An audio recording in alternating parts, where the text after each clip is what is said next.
Hola, mi nombre es Mavi Cabrera Valleza. Yo soy coordinadora del Red Global de Mujeres Constructoras de Paz. We just finished our panel discussion on women's participation in the ongoing peace talks between the Colombian government and the Revolutionary Armed Forces of Colombia. And the main question that we ask in the panel discussion is, where are the women? Because they're not on either side, they're not in the primary negotiating panel of the government, nor in the FARC. We know they're part of the technical support staff, but to us that's not good enough.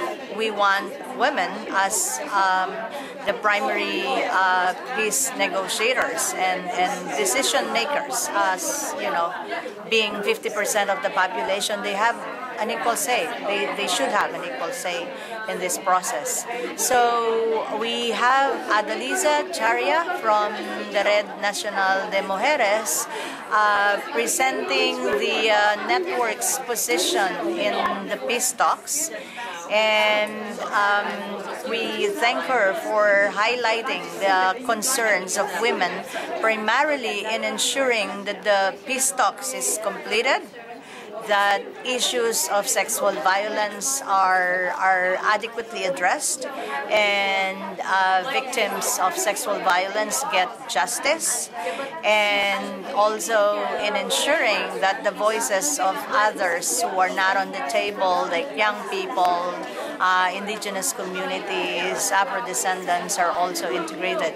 And the other point that Adalgiza made, which I think is very important, is that there will be parallel processes, and the Red Nacional de Mujeres will make sure that the voices of women and everyone else underrepresented are heard. They don't want to be standing on the side and just observing the peace talks from afar. They want to be heard and be part of the discussions and the agreement that will come out of these peace negotiations. One of the actions that we collectively decided to do after this panel discussion is to write two letters.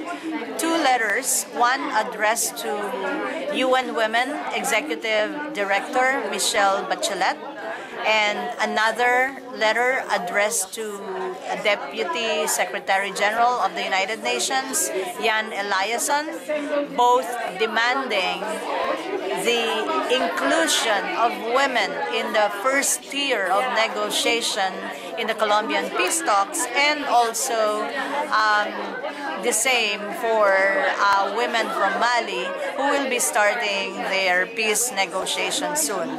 The successes and lessons learned from the Colombian peace process will feed very much into how the Mali peace talks will be carried out and all future peace talks. So this is very important for all of us. So we thank Adalgiza Charria again from Red Nacional de Mujeres, and Katerine Ronderos from Limpial, and the Grupo 1325 for coming here and sharing their thoughts with us. We are with the Colombian women. We stand in solidarity with them in this process and beyond.